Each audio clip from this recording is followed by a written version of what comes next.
Salam sejahtera bagi jemaat yang saya kasih dalam Tuhan. Pada hari ini kita akan belajar di dalam Filipi, pasal yang kedua, ayatnya yang ke-12 hingga ayatnya yang ke-13. Bagian ini seringkali diartikan bahwa keselamatan adalah upaya manusia. Karena di dalam ayat 12 di situ dijelaskan, karena itu tetaplah kerjakanlah keselamatanmu dengan takut dan gentar. Namun ayat ini menarik Bapak Ibu Saudara-saudari sekalian. Ayat ini bukan berbicara tentang bagaimana memperoleh keselamatan. Tapi ayat ini berbicara tentang bagaimana Allah mengerjakan keselamatan di dalam diri orang percaya. Allah mengerjakannya dengan cara unik, yaitu dengan mengaktifkan manusia yang pasif terlebih dahulu menjadi aktif di dalam anugerah itu, dengan meresponi anugerah Allah agar mereka boleh menghidupi anugerah itu di dalam hidup mereka. Kita coba perhatikan di dalam ayat 12 hingga ayatnya ke-13. Demikian firman Tuhan, "Hai saudara-saudaraku yang kekasih, kamu senantiasa taat.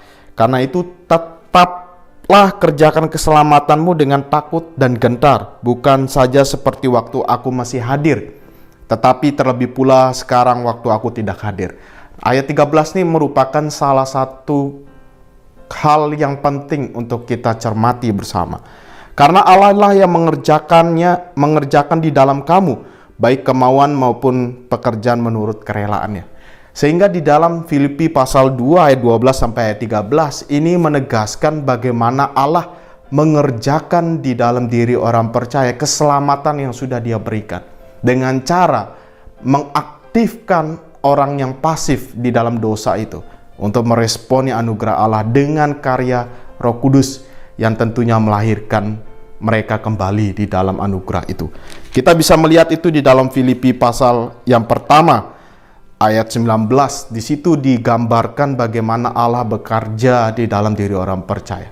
Apa yang saya ingin sharingkan kepada Bapak Ibu Saudara-saudari sekalian pada hari ini mengenai teks ini. Teks ini menekankan kepada kita bahwa ketika Allah mengerjakan sesuatu, apa yang dikerjakannya itu akan mendatangkan kesempurnaan bagi kita. Dan sifat Allah mengerjakan keselamatan itu bersifat progresif, di mana Dia membentuk kita, memanggil kita sekalian agar kita semakin serupa dengan gambar putranya, yaitu Yesus Kristus.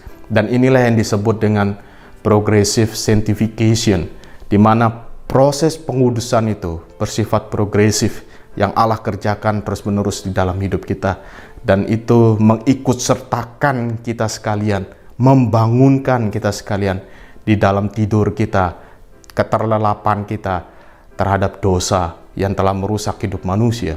Tapi dalam anugerah Allah memanggil kita sekalian di dalam karya Roh Kudus yang telah melahirbarukan kita, agar kita boleh menghidupi anugerah yang telah Tuhan berikan dengan cara semakin serupa dengan Kristus, dan Kristus dapat dipermuliakan di dalam hidup kita. Bagaimana dengan Bapak Ibu Saudara-saudari sekalian pada hari ini? Apakah sudah anugerah Allah ada di dalam hidup kita? Sudahkah Allah mengerjakannya di dalam hidup Bapak Ibu dan memanggil Bapak Ibu sekalian untuk menghargai anugerah itu? Tuhan Yesus memberkati kita sekalian.